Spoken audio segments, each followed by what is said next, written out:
아니 강성 변호사님, 네. 오늘 오전에 저하고 방송하시면서 예. 오전에도 하셨군요. 예, 오전에 우리가 방송하면서 네. 이재명 대표에 대한 이 재판 말이 되냐, 서울고법 빨리빨리 이거 연기해야 된다. 강세민 선생님이 오늘 연기할 수 있다, 발표할 수 있다 얘기하셨고. 그렇게 또 저를 수단이. 신기가 있으시네. 누나밖에 없어. 12일까지인데 민주당에서 12일까지 대답하라 그랬는데 좀 버티다 하지 않겠냐. 근데 강세민 변호사가 맞췄어요. 훌륭해요, 진짜. 쫄렸나 봐요, 법원이. 예. 왜냐면은 연휴 끝나자마자 사실 오늘이 처음이었는데 오전에 바로 그런 얘기가 나왔는데 내부 분위기가 너무 안 좋았나 봅니다. 그 법원 내부 분위기가. 그렇죠. 어떻게 보셨습니까, 우선? 예, 법원 내부 분위기는 결국 국민의 그 분노와 불안을 엄청나게 증폭시켰지 않습니까? 네. 그게 또 고스란히 좀 뭐랄까 의로운 그 판사들이나 그 재판 관계자들이 대법원에 대해서 강력하게 문제 제기를 했고, 네. 이런 부분들이 그 지금 고등법원에 이제 좀 마음을 움직이지 않았는가. 결국 그 국민이 만들어낸 네. 재판 연기가 아니겠는가 이렇게 생각을 합니다. 맞습니다. 이재명 후보의 파기환송심은 대선 뒤인 6월 18일 오전으로 이 재판을 미룬다라는 얘기를 이제 했고요. 이게 사실은 선거법 위반이다. 이거 선거에 법원이 개입하는 거다. 이런 논란이 되게 많았었는데 이 외에도 대장동 재판도 서부지법에서 지금 뭐 진행되고 있다는 게 있는데 네. 어쨌든 6월 이 대장동 24일, 재판도 6월 24일로 연기가 됐습니다. 앞으로 3개 정도 남았습니다. 또 연기해야 될 것들이. 어떻게 보십니까? 예. 근데 저는 이제 오늘 공보관 풀을 받고 조금 놀랐어요. 그러니까 이게 사실상 대법을 매기는 내용이거든요. 그렇죠. 그러니까 이게 이렇게까지 안 해도 되는데, 그러니까 연기했다라고만 그냥 드라이하게 해도 되는데 연기한 이유로 이제 크게 두 가지로 설명을 한 건데, 하나가 선거운동을 균등하게 해야 되는데 이제 그 기회를 박탈할 수 있다. 그다음 두 번째가 핵심인데 공정한 재판에 대한 의심이 있다라는 거거든요. 근데 저는 이 내용은 오늘 그러니까 뭐 일각에서는 뭐 조의대의 난이다, 사법 쿠데타다 이런 표현들 쓰는데 이 고등법원의 풀에도 그런 맥락들이 좀 담겨 있었다 이런 생각 들었고, 오늘 하루가 기자 입장에서는 굉장히 어지러지란 날입니다. 그렇죠, 어지럽죠. 뉴스가 너무 많이 나온 날인데, 근데 오늘 제가 이제 여기 오기 전에 저희 한겨레 TV에서 시사 방송 이제 대본 쓰는 동기 기자가 대본을 쓰고 있는데, 니네는 이제 내일부터 뭘로 먹고 사냐, 오늘 다 일들이 끝나버렸어. 이런 얘기를 할 정도로 오늘 굉장히 여러 가지 일들이 어지럽게 펼쳐진 날입니다. 근데 이상하지 않습니까? 만약에 그 말이 맞다 그러면 왜 그러면은 5월 1일 날 대법원에서 그런 판결이 난 다음에 곧바로 기록 받자마자 두 곳의 재판 지역으로 인편으로 송달하려고 그렇게 했고, 그다음에 왜 5월 15일로 한창인 날로 이 날을 박아버렸을까? 이상하지 않습니까? 그러니까요. 이게 뭐 전 국민 무슨 몰카하는 것도 아니고 왜 놀래켜? 왜 도대체 이렇게 할 거면? 처음에는 이제 대법원에 의도에 따를 심사가 아무래도 상급 법원의 결정이기 때문에 그걸 따르겠다는 의지가 강했었다 보여지고요. 그런데 이제 국민의 분노와 불안이 완전히 대폭발하지 않았습니까? 그걸 보면서 뜨거했겠죠. 그리고 이 명백한 선거 개입 아니겠습니까? 대통령을 어떻게 사법부의 몇몇 재판관이 결정할 수 있습니까? 국민이 결정해야 될 대통령을 국민의 주권을 침탈해 가면서 선거에 개입하니까 국민들이 아주 화가 많이 났지 않습니까? 그리고 이제 그것에 대해서 법원의 재판부들, 부장판사들이나 이런 분들까지 이제 가세해서 가장 강력하게 이제 비판하고, 지금 사실상 지금 대법원장의 사퇴까지도 지금 뭡니까 전국 법관회의 여기 소집까지 요청을 하고 있지 않습니까? 그러니까 여기에 나와 있는 워딩 중에 제가 주목한 거는요. 읽어주세요, 좀. 이재권 부장판사가 이번에 기일 연기를 하면서 법원 내 외부의 어떤 영향이나 간섭을 받지 않고 오로지 헌법과 법률에 따라 독립해 공정하게 재판한다는 자세를 견지해 왔다. 법원 내 외부, 법원 내에 어떤 간섭이나 영향이 있었나 보죠. 이제껏. 서울 고법 형사 7부는 대통령 후보인 피고인에게 균등한 선거운동의 기회를 보장하고 재판의 공정성 논란을 없애기 위해서 재판 기일을 대통령 선거일후로 변경했다. 그럴 거면 15일로 안 잡았어야지 처음부터. 법원 내외부 좀 전에 말씀하신 외부는 우리인데 외부는 우리. 내부는 우리인데 내외부 내부라 그러면은 네. 대법원을 말하는 거겠죠? 네, 그러겠죠. 법원 내외부의 어떤 영향이나 간섭을 받지 아니하고 오로지 헌법과 법률에 따라 독립하여 공정하게 재판한다는 자세를 견지해왔고 이거 거짓말 같은데. 이제 그래서 앞으로도 뭐 재판관에 뭐 네. 그 송달 그걸 강제할 이유가 없었죠. 그러니까. 근데 이거는 네. 우리가 진짜 짚어야 될 게 우리가 하도 이제 검찰의 소식들을 많이 접하다 보니까 검찰의 조직 문화가 법원에도 있을 것처럼 착각하는 사람이 많아요. 네. 근데 법적으로 대법원장이 일선 법원 판사에게 재판부에게 야, 길 빨리 지정해. 이거 안 됩니다. 말도 안 되는 거예요. 이건 명백한 범죄 행위예요. 그럴 수가 없어. 이런 일이 만약에 있었다면은 네. 이건 지금 이제 다 끝났으니까 뭐 아이고 이제 사법 리스크 다 털었으니까 이제 끝 이게 아니고 대법원장이 왜 이런 짓을 했으면 서울고등이 왜 애초에 이렇게 기일을 무리하게 잡았는지를 철저하게 캐야 됩니다. 네. 절대 그대로 넘길 일은 아니다. 자, 그런데 이제 이렇게 되니까 법원 내외부에서 이거야말로 법원 내외부인데요. 대법원장 사퇴해야 된다. 이 무슨 짓이냐. 막 난리가 났습니다. 그랬더니 천대엽 법원행정처장이 이런 얘기를 했습니다. 대법원장이든 저를 천대엽 대법관이라고 생각하고 들어주세요.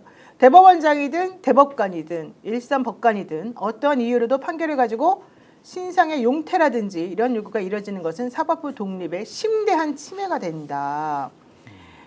이렇게 말을 했고요. 박지원 의원이 조 대법원장에게 사법내란의 장본인으로서 사퇴해야 한다는 건의를 할 생각은 없냐 이렇게 물어봤더니 여보세요 이러면서 판결에 대해 역사적인 또 정치적인 추궁하는 것은 가능하겠지만 신변 문제와 연결짓는 것은 재고해달라. 판결에 당 부당 즉 옳고 그름은 있다 하더라도 사법부 독립을 과거 어두웠던 시절에도 지켜왔고 앞으로도 지키기 위해서는 그런 부분에 대해 조금 존중이 필요하지 않냐 이렇게 대답을 했다는 거고요. 정청래 법사위원장이 니네가 자초한 거 아니냐 이렇게 물어봤더니 그렇지 않다 이렇게 명확하게 얘기를 했다고 합니다. 다만 이런 얘기도 했답니다. 판사는 판결을 피할 수가 없다. 판결을 피하는 순간 판사가 아니기 때문이다. 선거운동 기간에 판결할지 선거운동 전에 판결할지 대법관들의 판단은 있었던 것으로 보이긴 한다. 이거 되게 중요한 말 아닙니까? 법원행정처장이 자인을 한 겁니다. 사실은 선거운동 전에 판결하려고 자기네들이 이제 미리 뭔가 모종의 계획을 세웠었던 것 같다 이런 얘기인데 다만 대법관님들의 심중을 나는 모른다. 난 안 들어갔다. 난 안 들어갔다. 이런 얘기를 했고요. 아니, 근데 그거는 사실 이제 전대엽 대법관이죠. 그러니까 눌러서 얘기한 거고 그 기일을 그렇게 처리한 것 자체가 의지죠. 그게 의지가 없으면 불가능한 일이었고 다만 이제 그 판결에서 이게 사법 카르텔이 만만치 않구나라고 이제 많은 국민들이 느낀 이유는 그게 이제 10대2가 났다는 거예요. 그러니까 맞아요. 예, 이상하다는 10대2가 거죠. 났고 그러니까 10대2가 나니까 지금 어떤 상황이 된 거냐면 그 전에는 관심이 없었는데 이 대법관을 다 대통령이 임명하는 거였어? 이렇게 된 거예요. 왜냐하면 그 전에는 대법이 뭐 사회적인 건에 대해서 보수적인 판단을 내릴 때도 있고 뭐 어떤 경우에 대법 판단이 굉장히 전향적이라서 국민들이 주목할 때도 있고 하지만 그 이전의 사건들에서 한 번도 대법관의 임명 과정이나 구조나 절차에 대해서 큰 관심들이 없었던 거예요. 근데 네네네. 이번 사건을 토대로 그게 됐고 그 얘기가 저는 근본적인 위기감을 불러왔을 거라고 봅니다. 그러면 결국엔 어쨌든 30일 후에 28일 후에 선거가 열리면 이 법관을 임명하는 제도의 변화가 발생할 수밖에 없겠구나. 그러니까 최소한 뭐 지금 대법관을 탄핵하는 게 무리하다 아니다 뭐 논쟁들이 있지만 그 정도의 제도 개혁은 사실 용인이 되는 상황까지 대법이 스스로 자처한 거 아닙니까? 그러니까 저는 그 부분의 위기감이 상당히 있었다라고 보여지고 저희 기자들이 취재할 때도 검사들의 내부망에 글들이 올라오는 거는 기사가 많이 돼서 이제 보신 일들이 있을 거예요. 예. 근데 판사들은 어지간한 현안에 대해서 의견 표명을 잘 하지 않습니다, 원래. 그래서 굉장히 이제 신중한 집단인데 이 판사들이 올라온 글들의 톤을 보고 저는 깜짝 놀랐어요. 그러니까 너무 예를 들면, 세더라고요. 예. 그리고 우리의 그러니까 말하자면 스스로의 존재 가치를 되묻는 글들이 올라오는데 그 글들이 상당한 호응을 얻었다는 거 아닙니까? 판사 내부에서. 사실 옛날 같으면 쟤 왜 저래? 튀려고 그러나? 정치하려고 그러나? 남사스럽게 왜 저런 글을 올려? 이랬을 글들인데 그게 판사 사회 내부에 반향을 일으켰다라는 건 그 대법 판결을 바라보는 거에서 그러니까 어쨌든 시기적으로나 내용 뭐 절차적으로나 이 부분에서 정치적이었다. 이거 선거 개입한 거다라는 어떤 공감대가 있었다. 확인이 됐기 때문에 오늘 고법이 그렇게 움직인 게 아닌가 싶습니다. 네, 사실 오히려 10대의 판결이 오히려 그 정치 판결이다. 이걸 국민의 그 분노를 더 자아낸 그렇죠. 것 같습니다. 네. 오히려 압도적 다수가 10대 2로 이겼으면은 국민이 당연히 수긍하고 따를 줄 알았는데 정반대가 돼버린 거죠. 그렇죠. 윤석열이 임명한 대법관들이 전원이 그 이재명 대표의 사실상 자격을 박탈시키기 위해서 한 몸뚱이처럼 움직였구나. 이게 이제 국민들이 알게 된 거 아닙니까? 아니, 그래가지고- 명백한 선거 개입이고 네. 사법 쿠데타구나. 우리 민주당 내에서는 심지어는 사법 내란이라고 이제 표현하고 있다는데 네. 아니면 3차 내란 행위 이렇게 표현하는데 그 정도로 심각한 잘못을 저지른 거죠. 예. 네, 맞습니다. 그래서 진짜 연수원 30일기 김주옥 중앙지방법원 부장판사의 글이 또 화제가 됐습니다. 예, 유명한, 예. 이분이 오늘 오전에 이제 이런 결정이 내려지기 전에 글을 올렸는데요. 소제목 중에 하나가 1번 이겁니다.